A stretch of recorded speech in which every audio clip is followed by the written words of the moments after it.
Very good morning friends. વિદ્યુત રસાયણ ચેપ્ટરની અંદર લખાણ સંબંધિત પ્રશ્નો અને કેટલાક કોયડાઓ નો આપણે ઉકેલ દિન પ્રતિદિન કરતા રહીએ છીએ. આજે લખાણ સંબંધિત 3.7, 3.8 અને 3.9 આપણે ઉકેલવા માટે જઈ રહ્યા છીએ.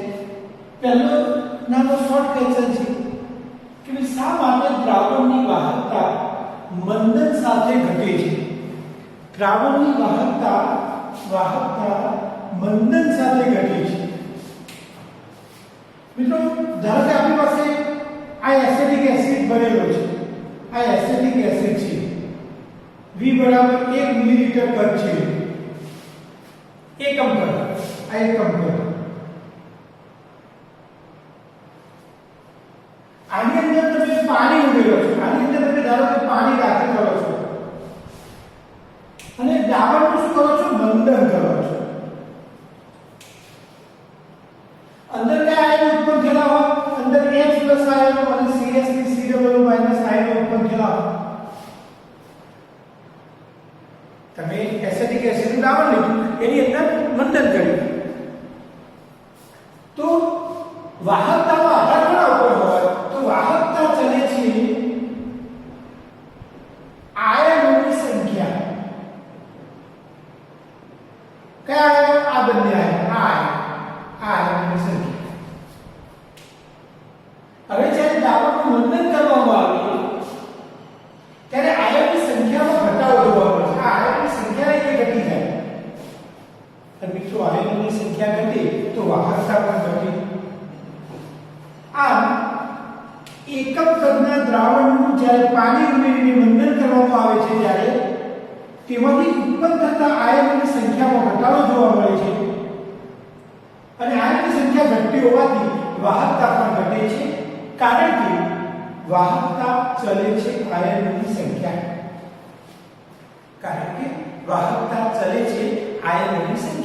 જો આયનોની સંખ્યા ઘટે તો વાહકતા પણ ઘટે. હવે બીજો પ્રશ્ન છે આપણો પાણી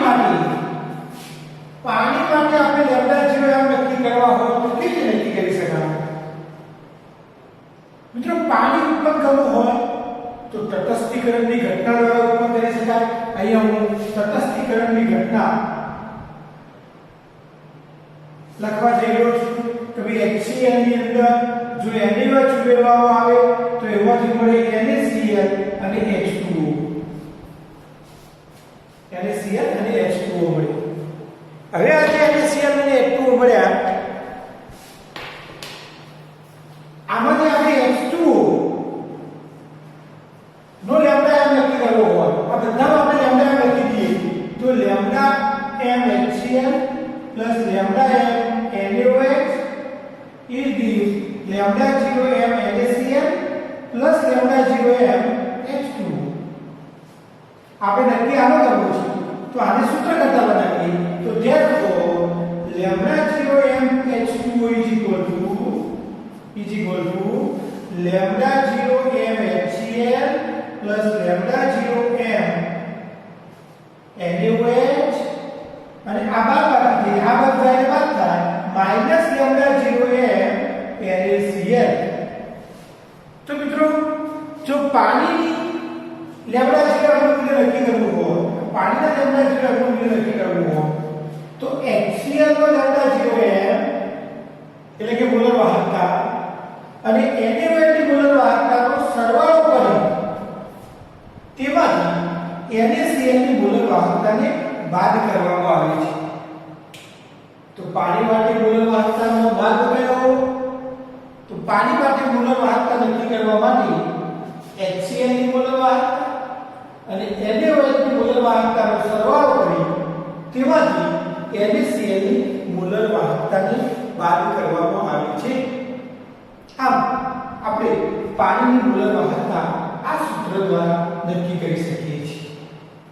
હવે આપણે મિત્રો 3.9 0.025 મોલ પ્રતિ લિટર મિથેનોઇક એસિડ. આ મિથેનોઇક એસિડ એટલે કયો પદાર્થ? HCOOH ની મોલર વાહકતા 47.1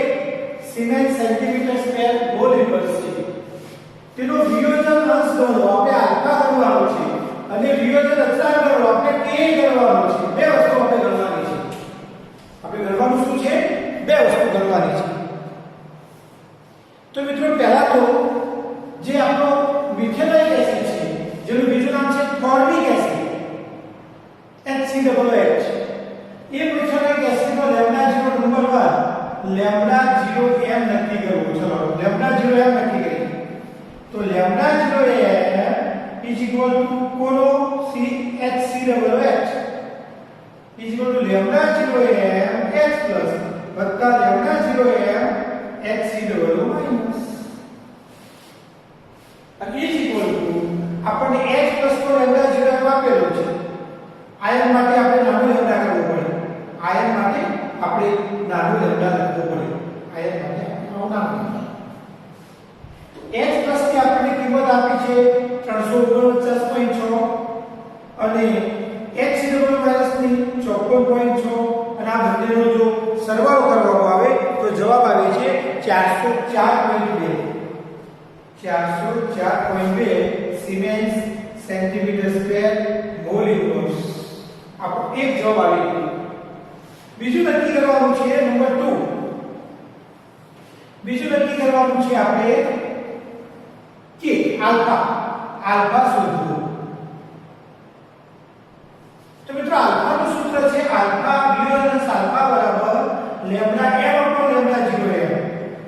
લેમ્ડા m આપણે આપેલો છે આ લેમ્ડા m છે. આ મોલર વાહકતા આપણી લેમ્ડા m છે. કેટલી છે 47.1 ભાગ્યા લેમ્ડા 0 તમે લાવ્યા 404.2 અને મિત્રો આનો ભાગાકાર કરી જો સાદુરૂપ આપવામાં આવે તો એ આપણને આન્સર મળે છે આલ્ફાનો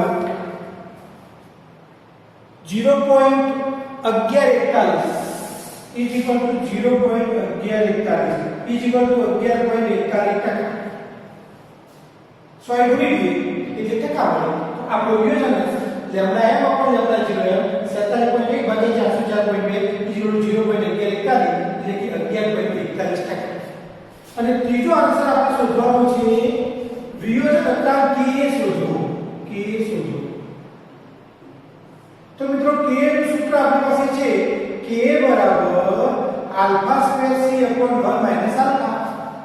આપણે ભણી ગયા છીએ, આનો અભ્યાસ કરી ગયા છીએ અને is equal to alpha square એટલે કે 0.1141.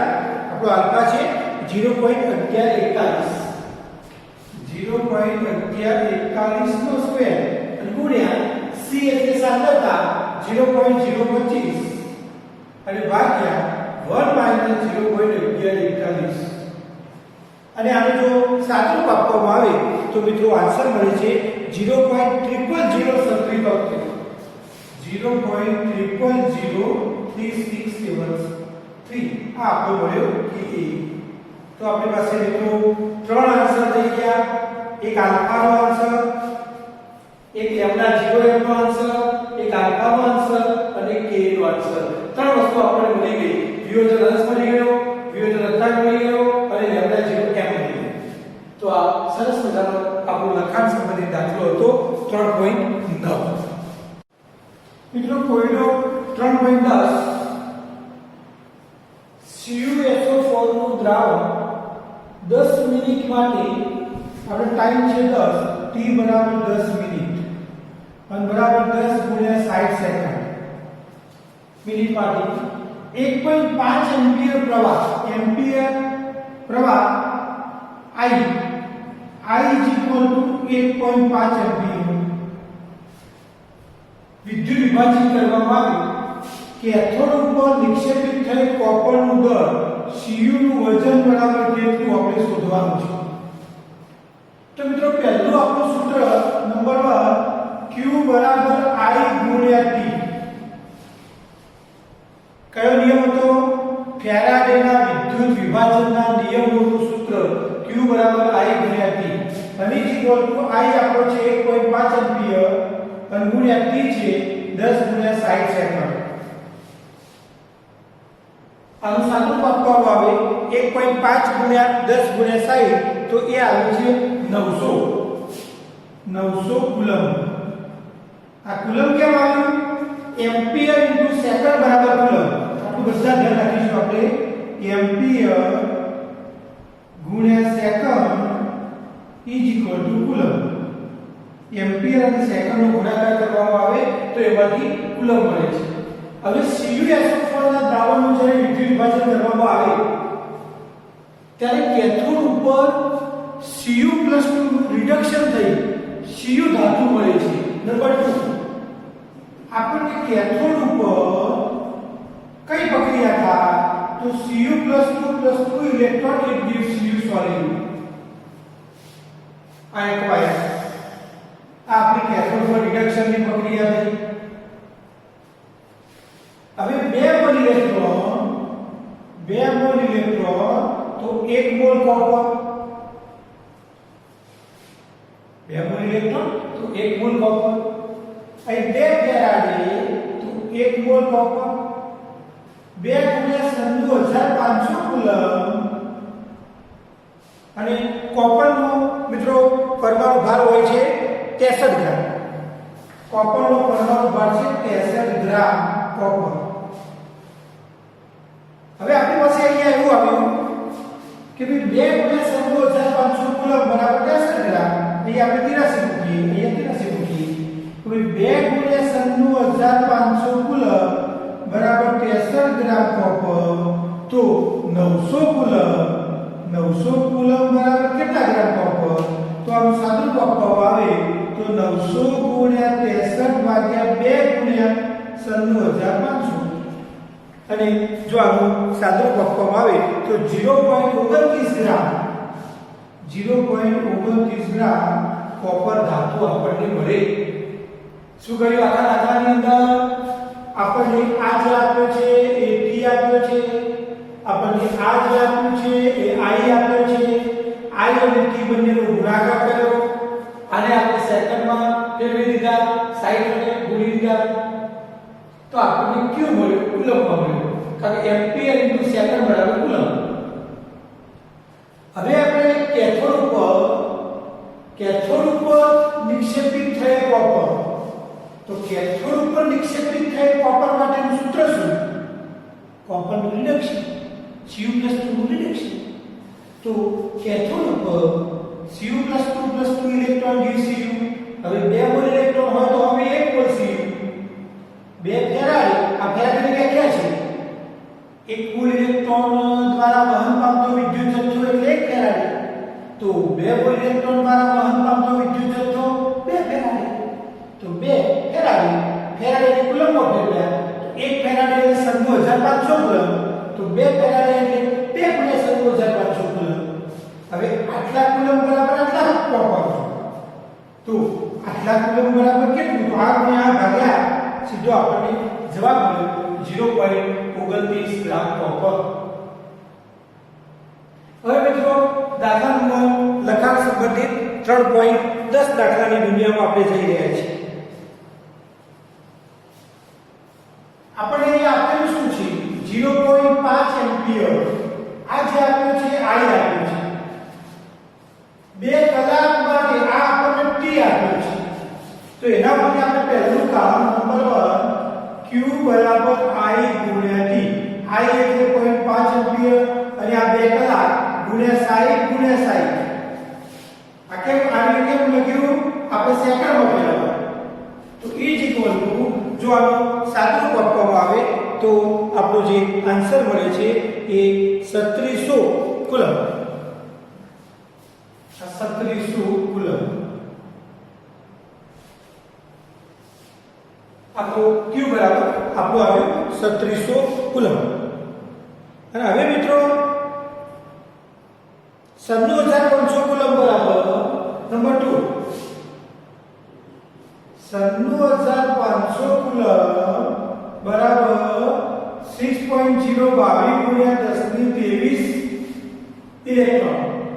આટલા ઇલેક્ટ્રોન કેટલા એને જેટલા કહેવાય એવો પેલો આમ જેટલા ઇલેક્ટ્રોન. તો 3700 કુલમ બરાબર કેટલા ઇલેક્ટ્રોન? તો આનું સાદુરૂપ આપવામાં આવે તો મિત્રો આ ગુણ્યા આ ભાગ્યા આ કરવામાં આવે તો આપણી જે ઇલેક્ટ્રોનની સંખ્યા મળે છે એ 2.247 ગુણ્યા 1022 ઇઝ ઇક્વલ ટુ 2.247 ગુણ્યા 1022 ઘાત ઇલેક્ટ્રોન આપણો આન્સર આવી ગયો. અહીં વાત કરીએ Cr2 7 2 14 6 ઇલેક્ટ્રોન give 2 Cr 3 7 પ્રક્રિયામાં 1 મોલ Cr2 7 2 એટલે કે ડાયક્રોમેટ આયન 1 મોલ ડાયક્રોમેટ આયનનું રિડક્શન કરવા માટે વિદ્યુતનો કેટલો જથ્થો ઇલેક્ટ્રોનના પર્યાયમાં જોઈએ એ દાખલો આપણે અહીંયા ગણીએ છીએ મિત્રો એ દાખલો આપણે અહીંયા ગણીએ સરસ મજાનો દરેક એક્ઝામ્પલ સમજીને જો ગણીએ તો બધા જ એક્ઝામ્પલ આપણને આવડતા થાય અહીંયા મિત્રો આપણી પાસે છે એક પ્રક્રિયા આપી છે આ પ્રક્રિયા બનાવવા માટે કેવી રીતે બને તો જુઓ Cr2 7 2 it gives 2Cr + 3 જો આપણે રેડોક્સ પ્રક્રિયાની રીતે આ પ્રક્રિયા બનાવીએ ચલો અહીંયા 7 ઓક્સિજન ક્યાંથી આવે પાણીમાંથી તો અહીંયા 7 પાણીની ડોલો રાખી દઈએ 7 ઓક્સિજન તો આવી ગયા પણ સાથે સાથે 7 તો 14 હાઇડ્રોજન આવ્યા તો અહીંયા 14H+ લખવા પડે હવે આ બાજુ વિભાગ કરવા જઈએ તો -2 + 14 બરાબર +12 છે આ બાજુ વિભાગ કરવા જઈએ તો +6 + 0 બરાબર +6 છે આ બાજુ વિભાગ 12 છે આ બાજુ 6 છે 12 માંથી 6 બાદ કરું ત્યારે 6 થાય તો આ 6 શું આવ્યા ઇલેક્ટ્રોન આવ્યા તો અહીંયા 6 ઇલેક્ટ્રોન તો આપણે પ્રક્રિયા લઈએ તો મિત્રો આ જે પ્રક્રિયા છે એ પ્રક્રિયામાં 6 મોલ ઇલેક્ટ્રોન 1 મોલ Cr2 સામે તમે 1 મોલ Cr2 7 2 લો તો સામે 6 મોલ ઇલેક્ટ્રોન મળે છે 6 મોલ ઇલેક્ટ્રોન મળે છે એટલે કે 1 મોલ ડાયક્રોમેટ આયન લઈએ તો સામે 6 ફેરાડ 1 મોલ ડાયક્રોમેટ આયન લઈએ તો એમાંથી 6 × 97500 કુલમ 6 × 97500 કુલમ આપણને મળે હા તો 6 × 97500 કુલમનો ગુણાકાર કરીએ તો 5,79,000 therefore 5,79,000 કુલમ આ આન્સર મળી ગયો શું કર્યું આપણી પ્રક્રિયા આપણી રકમમાં આપેલી છે અહીંયા કેવું લખીએ છીએ 1 મોલ ડાયક્રોમેટનું રિડક્શન કરવા માટે કેટલા ઇલેક્ટ્રોન જોઈએ તો આ ઇલેક્ટ્રોનના પર્યાયમાં આ આપણો જવાબ આવ્યો ઇલેક્ટ્રોનના સંદર્ભમાં એના પર્યાયમાં આપણો આન્સર આવ્યો ચલો અહીંયા 1 મોલ ડાયક્રોમેટ આયનની સામે 6 મોલ ઇલેક્ટ્રોન છે 6 મોલ ઇલેક્ટ્રોન અને 6 મોલ ઇલેક્ટ્રોન એટલે 6 ફેરાડ અને 6 ફેરાડ એટલે 6 × 97500 કુલમ અને આ ગુણાકાર કરીએ જવાબ મળી ગયો ઇલેક્ટ્રોનના પર્યાયમાં આ ઇલેક્ટ્રોનના પર્યાયની અંદર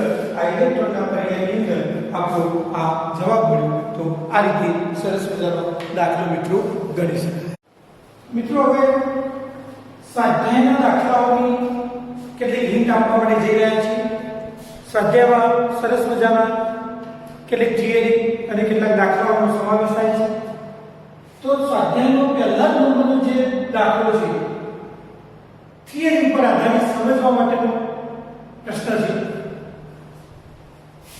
એનું હિન્ટ શું છે જેનો રિડક્શન પોટેન્શિયલ ઓછો હોય તેના કરતા વધુ રિડક્શન પોટેન્શિયલ ધરાવતી ધાતુ આયનનું રિડક્શન કરી શકે જેનો રિડક્શન પોટેન્શિયલ ઓછો હોય તે તેના કરતા વધુ રિડક્શન ધરાવતી ધાતુ આયનનું રિડક્શન કરી શકે દાખલા તરીકે મિત્રો ઝિંકનો રિડક્શન પોટેન્શિયલ છે -0.76 અને કોપરનો રિડક્શન પોટેન્શિયલ છે +0.34 ચલો આ બંનેમાંથી ઓછો કયો તો -0.34 ઓછો છે એ ઓછો ને એ વધારે આ જ્યારે એ Cu+2 નું રિડક્શન કરી શકે આનું કરી શકે કોણ જ્યારે તો ઓછો રિડક્શન પોટેન્શિયલ ધરાવતી ધાતુ વધારે રિડક્શન પોટેન્શિયલ ધરાવતા ધાતુ આયનનું રિડક્શન કરી અને ધાતુ બનાવે છે. તો આમાં આપણે એટલું યાદ રાખીશું, ઓછો વધારેનું રિડક્શન કરી શકે, જેનો E0 ReD ઓછો હોય તે ધાતુ વધારે E0 ReD ધરાવતા ધાતુ આયનનું રિડક્શન કરી ધાતુ બનાવે છે. બીજા નંબરની આમાંથી કોણ પ્રબળ રિડક્શન કરતા તરીકે વર્તે? પ્રબળ રિડક્શન કરતા તરીકે કોણ વર્તે? તો જેનો રિડક્શન પોટેન્શિયલ સૌથી ઓછો હોય, જેનો E0 ReD સૌથી ઓછો, એની રિડક્શન કરતા તરીકેની પ્રબળતા સૌથી વધુ. જો સૌથી ઓછો કરો છે, તો આનું સૌથી ઓછું છે, સૌથી ઓછું. આ બાજુથી આ જઈએ એમ તમે જુઓ E0 ReD ઘટતા રહે છે. જો 80 માંથી 92.74 ઘટ્યો ઘટ્યો ઘટે. તો મિત્રો આ સૌથી ઓછો છે, એટલે જેનો રિડક્શન પોટેન્શિયલ સૌથી ઓછો એની રિડક્શન કરતા તરીકેની પ્રબળતા વધુ. ટૂંકમાં આપણે આવું સૂત્ર યાદ રાખી શકીએ, E0 ReD ચલે છે 1 રિડક્શન કરતા તરીકેની પ્રબળતા. એટલે કે જેનો E0 ReD ઓછો તેની રિડક્શન કરતા તરીકેની પ્રબળતા વધુ. સૌથી ઓછો આનો છે E0 ReD, તો જેનો E0 ReD સૌથી ઓછો એ સૌથી વધુ પ્રબળ રિડક્શન કરતા તરીકે વર્તી શકે. થિયરીમાં EMF શ્રેણીની અંદર, EMF શ્રેણીના મહત્વની અંદર આપણે આ વસ્તુ ભણી ગયા છીએ. ચોથા નંબરનો જે સ્વાધ્યાયનો દાખલો છે એ ત્રણ સૂત્રો ઉપર આધારિત છે. ત્રણ વસ્તુ ગણવાની છે, એક ઇનર્શિયા ગણવાનું છે, એક ગિબ્સની મુક્ત ઊર્જા ગણવાની છે અને સંતુલન અર્થાત K ગણવાનું છે. તો ઇનર્શિયા ગણવા માટે inert reduction cathode minus inert reduction cathode એમાં કિંમતો મૂકીએ એટલે આપણને ઇનર્શિયા મળી જાય. એ ઇનર્શિયા અહીંયા મૂકી દેવાનું. એક બરાબર 96500 કુલમ લેવાના, એની જે ઇલેક્ટ્રોન ફેરફાર લેવાનો, આ અહીંયા જે મળ્યું હોય એ મૂકી દેવાનું. તો આપણને શું મળે?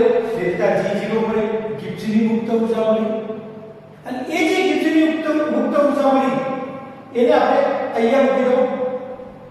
આ એટલે y1 એની કિંમત ફિક્સ હોય 8.314 જૂલ અથવા 1.987 કેલરી ફિક્સ હોય, અથવા 0.082 લિટર વાતાવરણ mall inverse kelvin inverse fix હોય. આ બધી કિંમત T તાપમાન આપેલું હોય 203 કેલ્વિન જેવું લગભગ.